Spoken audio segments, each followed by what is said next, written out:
Hour number two of our show today from the Wilson Theater in Rupert, Idaho, and this is our show in preparation for the upcoming Memorial Day weekend. And we'd like to thank you for joining us. And thank you to the theater for providing this lovely venue for us today at no cost. The idea, of course, we'd like to bring some people in to look at the display that is outside. Some of our fallen heroes. You can see their histories and their photographs, their portraits. Also, we wanted to thank the Scholarship Fund for Sergeant Chris Workman and his family for getting behind this program as well, and for our friends at Ramsey Heating and Electric in Burley, who, trust me, are very, very patriotic folks, and decided that they would as well help underwrite our show this morning. Speaking of patriotism, there is a I've seen pictures in the past couple of years. I hope to get there this weekend. Outside Pocatello is something called the Field of Heroes, and it honors dead from our wars. And what they do is they completely cover a field with rows and rows of crosses. We're joined this morning. We're going to spend a few minutes talking with Heidi Young. Heidi is with the Field of Heroes. And Heidi, first of all, welcome to our program today. Thank you. Thank you for having me.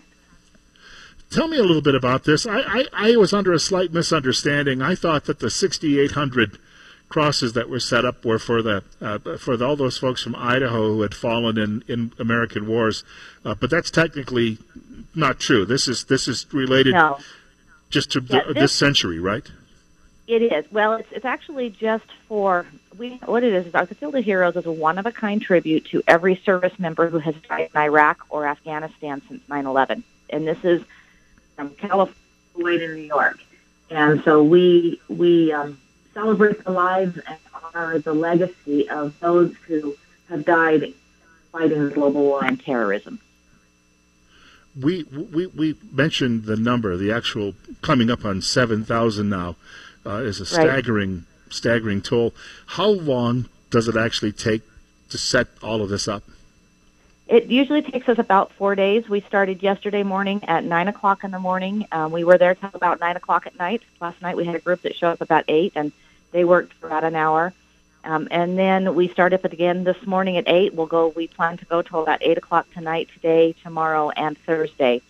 And so it takes a substantial amount of volunteers and time to put those crosses in the ground, because we do them with very it's precise. We try to make it look like Arlington or other national cemeteries, if anybody's been to one of those, and you can see the lines no matter where you stand in the field. You see those straight lines as if they're still service members that are in formation. And that's the best way we can think of to honor them and their legacy. I was thinking for people who are coming from Rupert, Burley, Twin Falls, American Falls, they're coming down the highway if they're coming to the event this weekend. Where do they find it? The easiest way to get there is to stay onto I-15 towards Salt Lake City, and then you'll take the last Pocatello exit. It's actually the Portneuf Gap exit, because basically you're going to drive by Century High School, you're going to see the fields, and you're going to take that next exit and come see us there. We're at Century High School in Pocatello, Idaho. If you want to Google that, you can do that as well. How many people generally pass through and actually see this We field have a visitor's log, and I think we see anywhere from 3,500 to 4,000 people, 3,500 to 4,000 people. And, I would imagine there's a lot that don't find the log. For instance, we closed down our visitor center or our information tent at 8 o'clock at night, and I know we get a lot of people that come in after hours. We especially see a lot of our veterans come in, in the dark, and they'll go out, and they know right where they're going. We have young men that come out here every single year, and they know exactly where the markers are that they want to go visit, and they'll go out there and spend a little bit of time with the guys that they probably served with, and maybe even look there when they were lost. And so it's an amazing healing tribute too. We see a lot of our Gold Star families come out, and they decorate their service members' cross and spend a little bit of time with them. We have one particular woman who lives here in Pocatello. Her husband was killed in Afghanistan. He's actually buried at Arlington. And she goes back to go see him, as often as she can. But, of course, she can't go there all the time. And so she comes out to our field every year. And she spends several hours at her husband's cross. And it's just and I'm sorry, I get really emotional, but it's a very healing thing for these people that know folks that are symbolized in this field. I had a friend, he served in the first Gulf War, and then he came back, and we were working together at a television station when they have the miniature Vietnam memorial wall that travels the country. We went to do a story about it, and we went to this park where it was set up on a beautiful hot summer day, and I noticed all of a sudden he was standing behind the camera. You talk about getting emotional, and I realized he was having a difficult time, and what he was doing is he had zeroed the camera in on a man who was down on his knees touching one of the names on the wall, and that man bent forward and buried his head in his hands, and that we got back to work, and we looked at that picture, and the absolute emotion of it, how it was almost draining to see it, but it also tells you how personal that connection is, and how it's really an act of love for people to come out and see something like these crosses. Yes, and we've been told by several of the Iraq and Afghanistan veterans that to them this feels very much like their wall. You know, the Vietnam veterans have their wall, or World War II veterans finally have their memorial, and there really has never been anything that's been constructed for Iraq and Afghanistan, and maybe that's because it's a conflict that's still ongoing, and maybe that's something that'll happen down the road. But even our Gulf War veterans, they still don't have a memorial. And I think that that's exactly what this does for them. It's very healing. We got a call yesterday from a young lady. Her husband had somebody very close to him that died over in Iraq, and he was actually there when it happened. And she called us and she said, could you please leave that cross out? Don't put that cross in the ground yet. Let my husband come and put that in. That means so much to him. And these are the kinds of things, the kinds of requests that we get from our veterans and from those that meant something to these guys that are out in the field. Our guest is Heidi Young, and she's joining us from Field of Heroes. And we're at 9:13 on News Radio 1310 KLIX and newsradio1310.com. Bill Colley with you on Top Story. Can I ask you how you got involved with this on a personal level? For me personally, I actually know somebody who is out there. My brother served in Iraq with the Marines. He has 3 of his friends that are out there. And I guess, you know, that personal connection made me say, what can I do to get involved? And here I am 11 years later, still very much involved. It's just something that I do every year that just brings me personal peace. And it's just something that I'm glad I can help other veterans. I can help other family members somehow find a little bit of peace in the tragedy that they're facing. It is almost as if, and I had some earlier guests, we were talking about this, that the torch has to be passed down as we move along through generations in order that people will remember. But really, if you think about it, as long as one person is carrying that torch, it doesn't have to be 1,000, but as long as just a handful of volunteers get involved and get moving on a project like this, it means so very, very much to the general public. Yeah, you know, and we do have an executive committee that's fairly consistent and has been part of this. I mean, John Rogers, the man who started this, John Rogers was a Vietnam veteran. He started this 14 years ago. Him and his wife did it all by themselves. And they slowly brought in people to help and more volunteers. And as it grew, he, of course, couldn't keep up with it by himself because he's, you know, a little bit older there himself, and he only has so much energy. But we have, I would say, probably close to 500 or 600 volunteers that come out here every year, every walk of life. We see Cub Scout troops come out. We see, yesterday we had a church group come out and help us.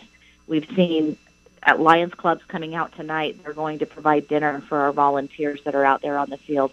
We have a couple that we see every single year. He's a Vietnam veteran, and his wife. They come out every single year and spend 2-3 hours a day.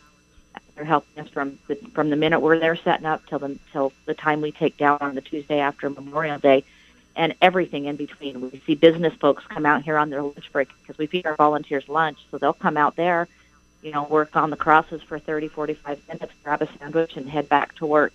And it's amazing to see the community come out. This really has become a true community event. And, yeah, there's a core group of organizers that keep it going and, you know, do all of the behind-the-scenes work and whatnot.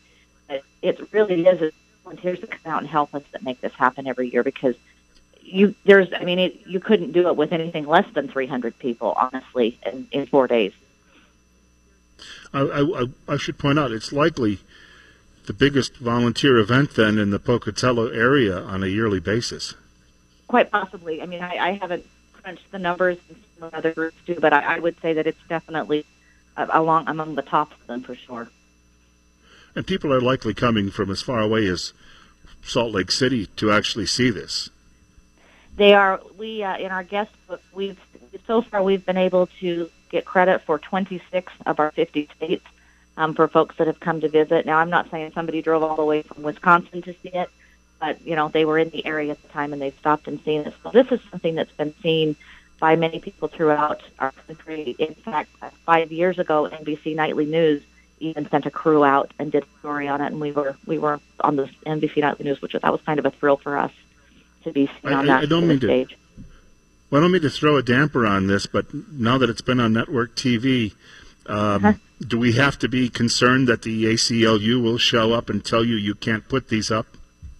Well, we don't really care, to be honest with you. They can show up and they can tell us whatever they want.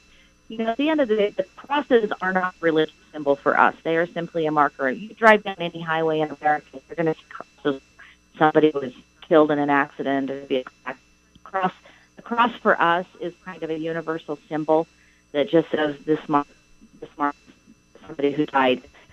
We actually have Stars of David out on our field as well. The Jewish community didn't care for the cross. They felt that was something that bothered them, and so we have a local Jewish synagogue who did some research and found out who all of the Jewish books were throughout the field, and they were able to, once they were able to verify this person was in fact Jewish, we put some Jewish stars out there for them, and we welcome them from any other group. I mean, if there's another religion out there that takes offense to the cross or has a problem with the cross, we'll do what we can to work with them to try and make sure that something's there that doesn't offend them or that makes them a little bit more comfortable.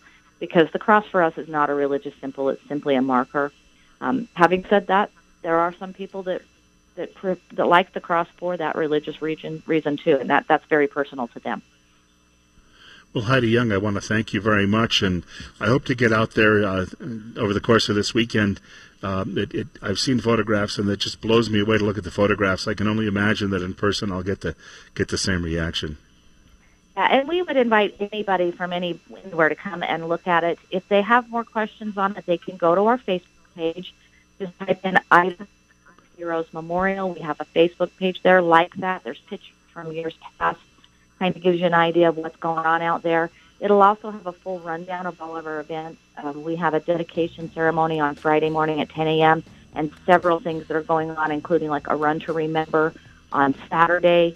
On Sunday evening, we've got the Levitt Center that's going to be doing a special performance out there, and then our closing ceremony on Monday. And there's other smaller events going on. And so we encourage people, please go to our Facebook page, see what's going on, and if they have any questions, they can call us at 208-643-9285, and we'll answer any questions that they may have. Heidi, I got to let you go on that note. Thank you so very much for taking the time with us today. We've got a short break just around the corner. I wanted to bring up two guests who were here with us earlier from the Combat Veterans Motorcycle Association, JR and George Mass, and we were talking about some of the activities and events that they have going on and involvements. George, you wanted to add something that we didn't get to earlier, too, as well. Yes, all the proceeds that we raise goes to buying flag education books for all schools in Mini-Cassia, and also U.S. Constitution books for all the high school kids. So that's a task that we took up on, and this is our second year providing the books. We wanted to mention, we just touched on this an hour ago briefly, but you had mentioned State Senator Kelly Anthony and his involvement in getting these things into schools, too, as well, and just this education into schools. Yes, it is. You know, I've had the privilege of doing the POW table and speaking with the kids on flag commencement and that, and they're so eager to learn that we just need to take time. You and I need to get out there and teach these youngsters. They're our tomorrow. I remember when I was younger and I met one of the Navajo code talkers, and I got to interview the guy, and he was going around to schools, and young people didn't know this history, but they were fascinated by what he was telling them, and I think he just passed away a couple of years ago. He was among the last. But that's the thing. They're like sponges. They absorb all of this when you tell them that. It is, and with the today, when General Dwight Eisenhower come up on those prisoner war camps, he told his photographer, "You take every damn picture you can take, because someday the world's going to deny it." And it's happening. We don't learn from history. We just have to keep making our own mistakes and hope we survive. Yeah, and sometimes with age comes that wisdom. And if you can impart that to someone who's 15, maybe they'll take a little bit more of that into their young. You're doing the ride. That's coming up on the 27th. That's correct. We'll meet at Let's Ride Suzuki over here on the freeway, on the Rupert Highway, and at 9:30 we'll leave for the little ride. We're asking $15 donation, and like George said, proceeds will go to the school books, and part of the deal will be they'll have a pulled pork dinner. George will cook over there for it after the deal. We've our monument over there. We've done little improvements this year to it. We've had Scrivener's and Axel Stone out of Idaho made a generous donation for some stone benches for people to sit and admire the monument. And then we've got a sprinkler system in now that we didn't have before, thanks to them people. And we'd like everybody to come over and enjoy. It's a extremely good ceremony. It's well worth your time. We have other things that George didn't mention along with the flag stuff. We've had, like First Sergeant Rock over here, retired Army. He's helped us with some flag retirements George puts on and stuff. It's always kids at school. When we took done one over here, we had hundreds of kids, grade school kids, and it was, you could hear a pin drop. It was quite a ceremony, and they really ate it up, like you said. How did you get George volunteered to be the chef for this pulled pork? Well, I was a cook in the Navy, and my wife tries to get me cook at home, but I don't. But I just enjoy it. The community, City Rupert, and the community has just been wonderful to me for 70-plus years, and it's just my way of giving back to the community, telling everybody thank you, and get them involved, get the community involved. And Rupert is very, very supportive of just about everything JR and I do. It's as far as helping the community. They're wonderful. I can remember when I was a kid and I was watching a war movie with my dad, and Ken Berry was playing an officer. Ken Berry, if people don't know this, had been serving in the Army during the Korean War, and he and a buddy of his named Leonard Nimoy decided to start putting shows on for the men. That's how they became actors. So in this movie, Ken Berry's playing an officer, and he drives up. He sees three guys, and he says, "I need 3 volunteers, you, and you." And my dad was watching the movie, and he burst out laughing. It wasn't a comedy, but he burst out laughing, and I said, "What's so funny?" And my dad says, "That's exactly how it works." So that's how you get volunteered. Yeah, it is. And, in 2008, I started the POW program here in Rupert, and I've had the sticker on my truck, and I've pulled into gas stations. I had kids ask me, "What does Pal Mio mean?" So I explained to them, and I was in Murtaugh. I stopped there and I had a POW shirt on, and this lady, she's probably 50, 55. She says, "How come you're wearing that shirt?" She says, "We don't have any POWs." "Well, we've got over 87,000. And I told her that, and she started crying, So people's just not educated, out of sight, out of mind. But our goal, I'm sure I speak for JR, is to keep our veterans out front, the ones that has fallen, the POWs, MIAs, pay tribute to them, because, Lord, they give us what we got today. I want to thank you both, and just a quick mention again, if they'd like to know more about the organization, there is a website.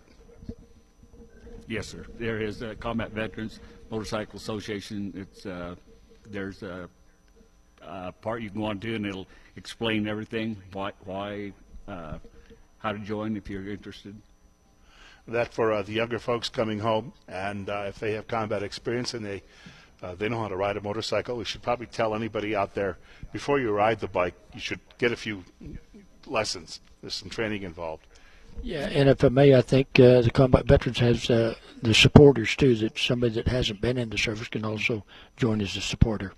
I need to mention, you always have to have practice, because that little mark on my thumb there, it's like when you're using a firearm. If you're not careful with a slide, you end up with something like that. So practice, practice, practice, and that comes with biking too. Absolutely. We've got to take a short break. I want to thank the Combat Veterans Motorcycle Association. We're going to have something very special coming up in the next segment of the program. We have a couple here that has been attending ceremonies for our fallen troops who've been coming home for 60 years now, and we're going to have taps played for us in just a couple of minutes on News Radio 1310 KLIX and newsradio1310.com. I thank you for spending some time with us. We are down to our last half hour of our show today, and I thank you for joining us. This is our Memorial Day tribute. We're doing it in advance because it gives you some time to plan for some of the events we've been talking about this morning. Bill Colley with you, and I'm broadcasting live from the stage of the Wilson Theater. What a beautiful facility this is. You could almost live in a place like this. As long as you had a kitchen nearby, you'd be in business. But I wanted to point out, too, as well, we have a couple of fine sponsors, the Sergeant Chris Workman Scholarship Fund, as well as Ramsey Heating and Electric, which is located not far away on the other side of the river. And they have been gracious enough to allow this to take place today. And it warms my heart, and I hope that, too, it means a lot to you as well. I got an email when I mentioned last week we were doing this show. A woman sent me a note, and she told me about a couple who live in Oakley. And they have been traveling to funerals, not only of those who are coming home, who gave that last full measure of devotion at war, but they also travel to the funerals of just veterans who have passed away. And we are losing a lot of veterans for the course of the last 20 years. We've been losing that World War II generation at more than 1,000 a day, and now we're losing those from the Korean War, Vietnam as well, in larger and larger numbers. They have been, Ilani and Alita Stringham, and they have been doing this for decades. In fact, Alita has been playing taps for 60 years now at funerals, but just in the last 10 years, and we talk about those numbers of those older veterans who are passing away, in 10 years, she has played taps at 900 funerals. That's a lot of travel. That's a lot of dedication. And what I had asked that she do, she's going to perform from here on the floor of the theater. She's going to perform taps for us. And I would hope you'd take a moment and listen to this. Please, ma'am, go ahead.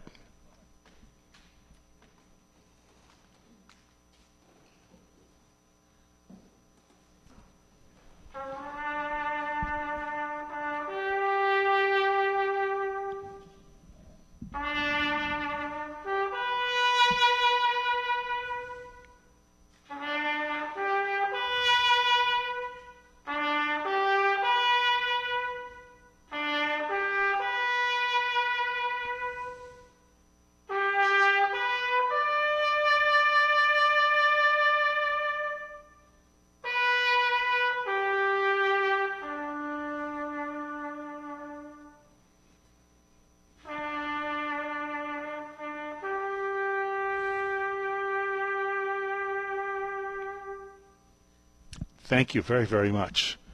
I wanted to point out a story I heard a few years ago that we have had so many of these funerals in recent years.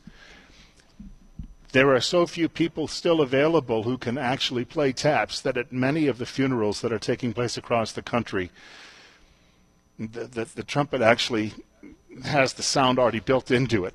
And so they're doing that because there are so few skilled people who are still doing that. And you've got to thank someone who's been doing this now since the late 1950s, because it's a call to duty when people do this.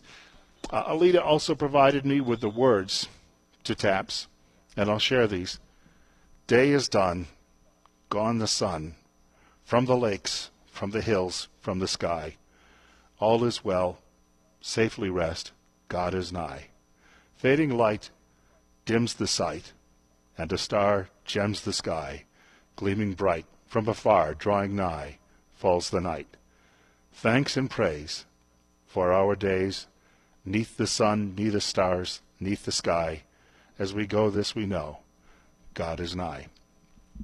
I had actually heard these words for the first time about 20 years ago. I was visiting some friends at a cabin in the Adirondack Mountains of the far northern reaches of upstate New York. and I was standing on the deck outside their cabin on this beautiful lake when out of the far distance, somewhere across the lake, just before sunset, somebody started playing taps. And my friends had a daughter who was second or third grade, but she had learned this in Brownies or Girl Scouts. And she came walking out on the deck, and that little girl recited this. And somebody taught her well. When you think about that there are still young people out there who are attuned to this, and I think that is just an amazing thing. And I've heard that so many times in my own life. If I get a chance in the next segment of the program, I'll share a quick story about one of my dad had a cousin who had been a prisoner of war during the war in Korea, and the fellow had escaped twice. And after the third time, the North Koreans were so upset with him, they took him and they put him to work on a dock, saying, look, you've got a lot of excess energy. But he came home. Unfortunately, a lot of those people didn't. He would have made good on his escapes, but in the early 1950s, there weren't a lot of people on average who were 6'2" in this country. And you could only imagine, as he was trying to make his escape in North Korea, that he was walking through a field, he stood out and people would see him. And his escapes in both cases were very short. We've got more coming up in just a moment. Bill Colley with you, and I'm live at the Wilson Theater in Rupert. This is our Memorial Day show on News Radio 1310 KLIX and newsradio1310.com.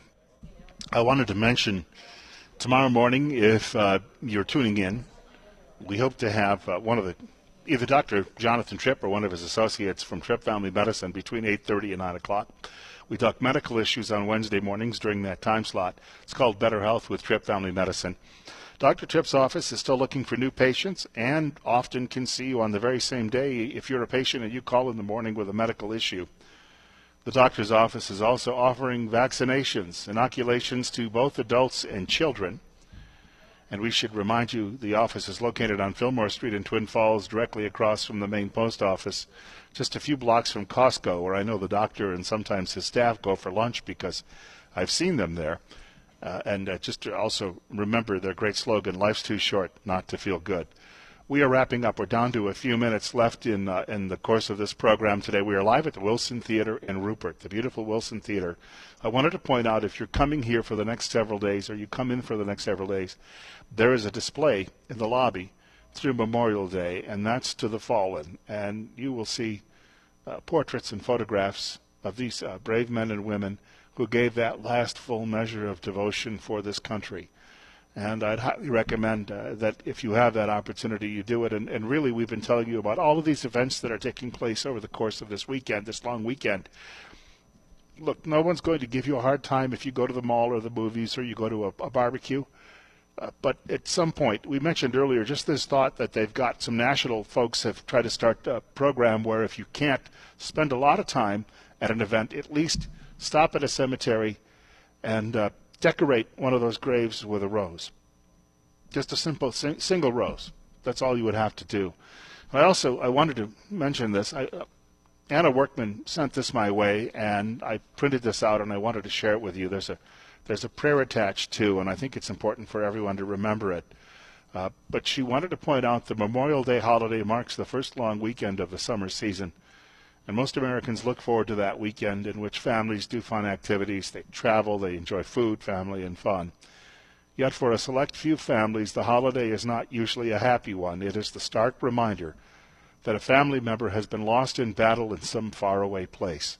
The Gold Star families, that's what they're known as, of this country will be honoring their fallen family members and find the common festivities of the holiday sad. They've sacrificed the joy of their future with a family member to this country, so that other families can enjoy their life, peace, and security. In Idaho alone, there are 75 fallen service members who have given the full measure of their life in service to their country. It is a sacrifice that only a few endure, but many reap the benefit of. Since 2001, 3 military campaigns have claimed 6,828 service members who have made the ultimate sacrifice in the global war on terrorism. This is the longest involvement of the U.S. military. Operation Iraqi Freedom, the initial name for the war in Iraq, lasted for 7 years, 2003 to 2010. during which 4,412 were killed. An Operation Enduring Freedom, the name for the war in Afghanistan, which began, it's hard to believe now, 16 years ago, October 2001, and officially ended last December. 2,351 Americans were killed. It is the wish of the Sergeant Chris Workman Scholarship Fund, his family members, the friends, and the committed, loyal supporters of the efforts of their scholarship program, that all Americans remember that their life, prosperity, and the freedom of their everyday activities is made possible through the sacrifice of the brave military men and women and their families. Our prayer is, Christ, our true God, who loves mankind, look down with mercy and compassion upon every soldier who is facing a daily struggle with war, aggression, and terrorism. Each one desires to live before you and be ever protected by your right hand.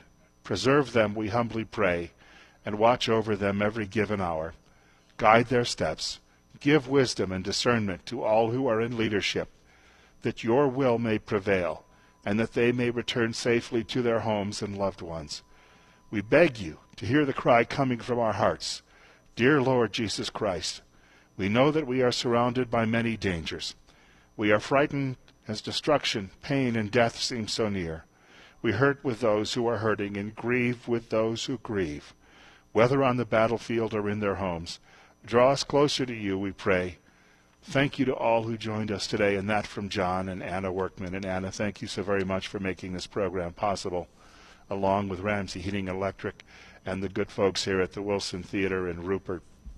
I remember my mother telling me a story about being in high school, and her class was 1958.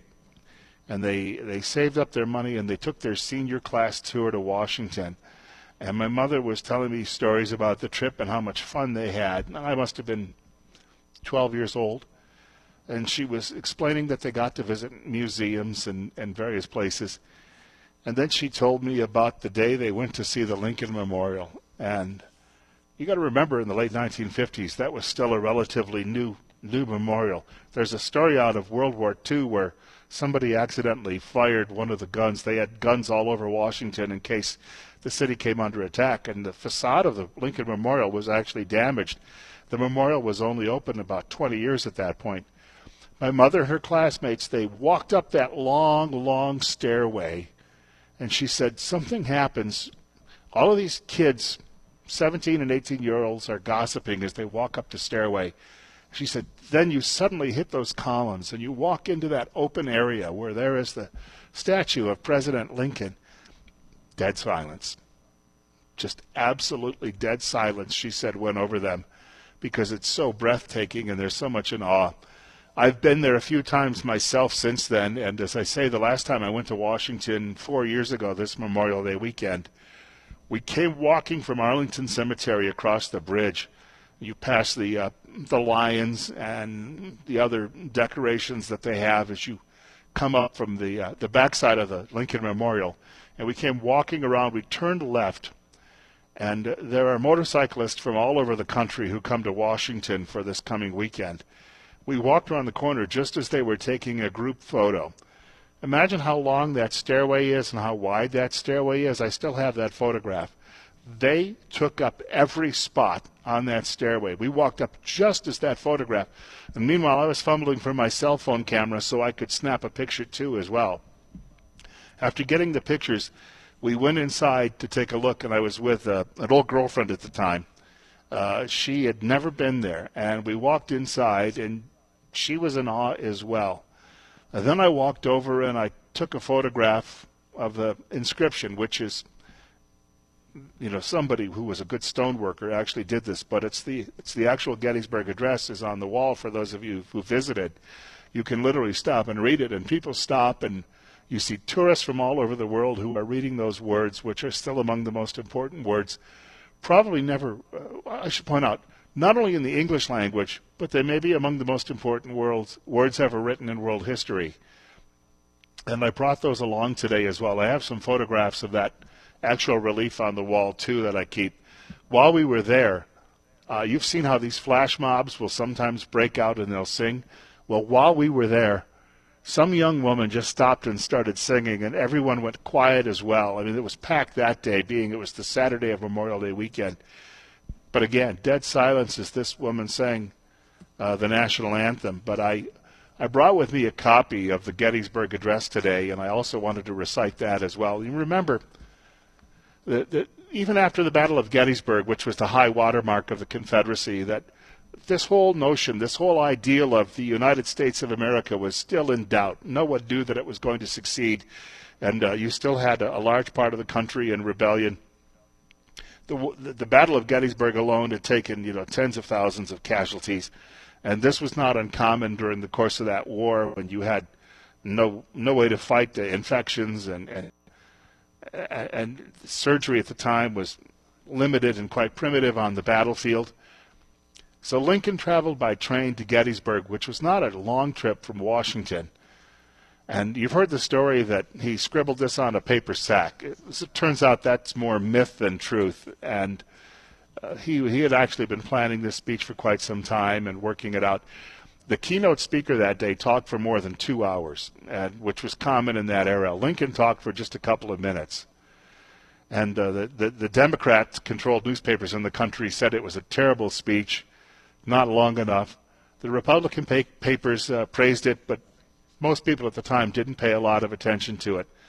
I don't even know that children are taught this in school any longer, but when I was in school it was still taught. And you'd have to memorize it, and you'd have to be able to recite it on the teacher's command.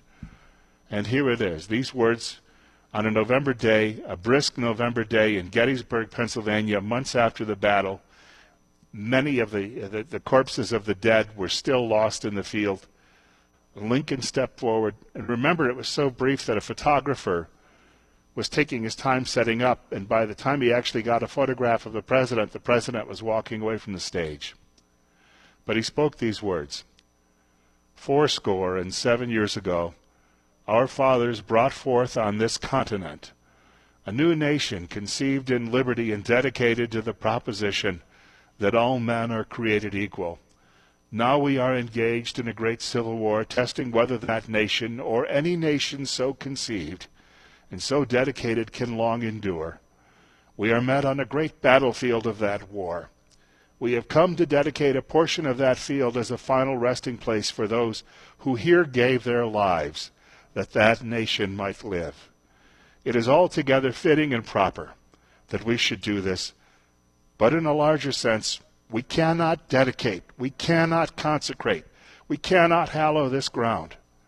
The brave men, living and dead, who struggled here have consecrated it far above our poor power to add or detract. The world will little note nor long remember what we say here, but it can never forget what they did here.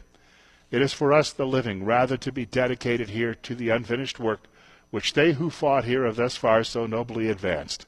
It is rather for us to be here dedicated to the great task remaining before us, that from these honored dead we take increased devotion to that cause for which they gave the last full measure of devotion, that we here highly resolved that these dead shall not have died in vain, that this nation, under God, shall have a new birth of freedom, and that government of the people, by the people, for the people, shall not perish from the earth.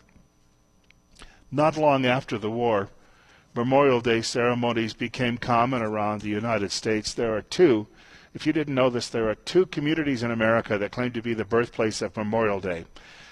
It's a rather, I think, ridiculous claim, because during the course of that war, so many people were coming home, and they were coming home they didn't have body bags at the time, they had wooden coffins. They were coming home in wooden coffins in such large numbers that memorial tributes were taking place in every small town and every large city in the then United States of America. The two communities, though, that claim that they really got the start of Memorial Day fought over this claim for decades. One is in Pennsylvania. The Reader's Digest some years ago said that that was the most legitimate claim. But President Lyndon Johnson back in the 1960s actually named Waterloo, New York. I used to work at a radio station just a few miles from Waterloo, and I've been through there many times. When I'd have to go home to visit my parents, I would drive through town. Waterloo refuses to celebrate Memorial Day on the Monday holiday. They do it on the traditional Memorial Day, unless, of course, that falls on a Monday. And it's the hometown of Tom Coughlin. If you know that name, he was the longtime coach of the New York Giants, and he won 2 Super Bowl titles. Small town, couple of traffic lights, buildings that would look a lot like what you would see here in downtown Rupert, very historic buildings. That is the official, according to the government, birthplace of Memorial Day. And that first parade supposedly took place in 1866 after the Civil War had come to an end. Just a little bit of history to share with you. And my own memories, as I mentioned, my dad had a cousin, and I mentioned him earlier in our program, who had been a prisoner of war. He was shot down during the war in Korea, and he did come home. Not a lot of people did from the POW camps in that war. But he came home, and I never knew his story. And then one very rainy Memorial Day, most of my memories of Memorial Day were of bright sun and being able to walk to the parade with people hanging flags, and you walk by white picket fences. But on this one particular day, it was pouring buckets. But I went to the parade with one of my best friends, and then we decided we were already soaked that we weren't going to be any more wet if we went to the cemetery. And we went there, and there was Mr. Abbott, my dad's cousin, one of our school teachers, and he gave the address. And I thought that peculiar, and I went home. I did not know at the time that he had served in Korea and that he had been a POW. I went home at the time, and I told my mother that we had heard Mr. Abbott speak there, and she sat me down at the kitchen table, and she started telling me the story about him and about his life and what he had done and the importance of that. But he was there that day to represent all of those people that he served with, more than 50,000 who we lost in Korea. That's why he was there that day. He wanted to speak for them because they didn't have a voice any longer. I gained newfound respect for him. He was our guidance counselor in high school, and a lot of my friends who were constantly in trouble, I won't say for bad things, but daily in trouble for small things, they didn't like him because they had to spend a lot of time in his office, and he was not an easy man to get along with if you had crossed the line. I think that perhaps he had realized long ago that, we had to be tough to survive after what he had gone through. He's no longer with us. My dad passed away in 1996, and Mr. Abbott followed him a few years later. Cancer took his life. So once again, he's no longer here to speak for those who couldn't speak. And this is why we emphasized with some of the people we talked with during the course of the program today that at some point, someone else has to take up the torch. They have to carry that, and they have to let the future generations of this country know why these sacrifices were made. And all you have to do, as I said earlier, is look at those pictures from Manchester, England, and realize they look a lot like us. And that this is going to go on for quite some time. And we have to learn that we have to be tough, we have to be resilient, and unfortunately, Memorial Day is going to continue for a very long time, and there's going to be a lot more sadness ahead. There's no cure for that, but that's just part of living. God willing, if the creek don't rise, they'll allow me to come back and do this all over again tomorrow morning between 8 and 10 o'clock on News Radio 1310 KLIX and newsradio1310.com.